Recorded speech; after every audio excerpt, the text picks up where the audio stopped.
Síntese realizada para o canal Terceiro Observador. Olá!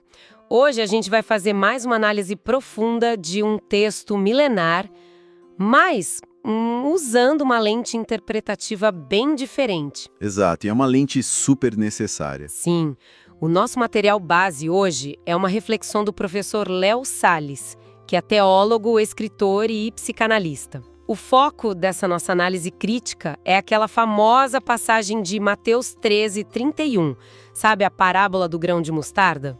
E o que chama atenção logo de cara nessa leitura do professor é que a gente precisa abandonar aquela ideia de que se trata só de uma historinha rural inofensiva, né? Uma história bonitinha. Pois é, o objetivo aqui é explorar como esse texto subverte completamente as expectativas humanas, tipo, sobre o que realmente significa poder e grandeza.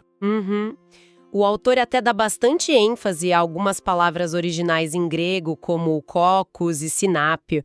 Mas assim, por que ir tão fundo na botânica da época para explicar um conceito sobre poder? Porque o ponto central aí não é a botânica em si, sabe? É a teologia e principalmente a política por trás dela. O termo cocos descreve um grão minúsculo, é algo quase invisível ao olho nu. Entendi. Já sinape é a mostarda, que era muito conhecida na época por esse contraste absurdo, né, entre o tamanho insignificante da semente e o arbusto que se forma depois. Historicamente, havia uma expectativa gigantesca por um Messias Que trouxesse um império imediato. Exatamente. O pessoal esperava algo grandioso e intimidador logo na largada. O texto mostra que Jesus estava desmontando essa ideia. O escândalo da parábola é justamente que a ação decisiva de Deus começa numa escala tão pequena, mas tão pequena, que qualquer olhar apressado simplesmente ignora. É verdade. Falando nesse crescimento, tem outro termo em grego que a análise destaca, que é ausano. Como essa palavra específica muda a nossa percepção sobre o avanço desse reino? Ausano carrega o sentido de crescer de forma real, orgânica e inevitável. Quer dizer que não precisa de um empurrãozinho de fora. Isso. Não precisa de validação externa, força política ou de grandes campanhas de convencimento. Olha, uma equipe de marketing hoje em dia provavelmente odiaria essa estratégia. Com certeza. Porque não tem aquele barulho de lançamento, não tem impacto visual imediato. A força desse reino avança exclusivamente por uma lógica interna própria. Mas tem um ponto curioso. Essa imagem de uma árvore crescendo e abrigando aves não era exatamente uma novidade para o público daquela época, né?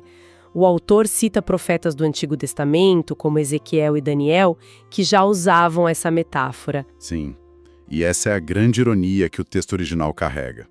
Naquelas passagens antigas, os grandes impérios dominantes eram comparados a cedros imensos, aquelas árvores colossais que dominavam a paisagem e abrigavam as nações sob seus galhos. Árvores que metem medo mesmo. Exato. Aí comparar o reino a uma semente de mostarda, que no fundo é uma erva comum, quase uma praga de jardim, chega a ser cômico. Beira o insulto à visão tradicional de poder imperial. O reino não nasce como uma árvore imponente e estabelecida, mas como algo que ninguém dá o menor valor no começo. Trazendo isso para a forma como a gente opera no dia a dia, essa lógica parece bater de frente com a nossa impaciência moderna. A gente quer ver o impacto das coisas no exato momento em que elas começam. O material aponta exatamente para isso.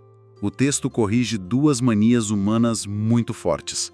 A primeira é essa ansiedade por resultados imediatos. A dinâmica da semente mostra que processos profundos não seguem o nosso ritmo frenético. É como uma mudança cultural silenciosa ou um avanço tecnológico que passa despercebido durante anos até transformar tudo ao redor. E a segunda mania é a tentação de medir o sucesso ou a ação divina pelo impacto no primeiro dia. A análise até traz uma observação do teólogo Joaquim Jeremias sobre isso, alertando que o grande erro é julgar as coisas cedo demais. É preciso ter confiança no processo oculto. Sim, porque a verdadeira validação acontece na consumação final, não na aparente fraqueza do início. O que importa não é como começa, mas o resultado lá no final. Perfeito. Observando toda essa dinâmica que o professor Léo Salles propõe, a síntese revela 3 estágios muito claros. A ação começa de forma extremamente discreta, o desenvolvimento se torna inevitável e contínuo, e o resultado final é completamente surpreendente. E a conclusão que a análise amarra é cirúrgica. É preciso parar de uma vez por todas de confundir tamanho com verdade e barulho com autoridade. O que faz estrondo no início não é necessariamente o que tem mais força. Essa quebra de paradigma muda completamente a forma de avaliar o que tem impacto real. Fica então uma provocação para a reflexão final. Se o verdadeiro poder e autoridade começam naquilo que é quase invisível e aparentemente insignificante, quais transformações profundas podem estar ocorrendo agora mesmo, de forma totalmente silenciosa e que os olhares apressados estão falhando em perceber?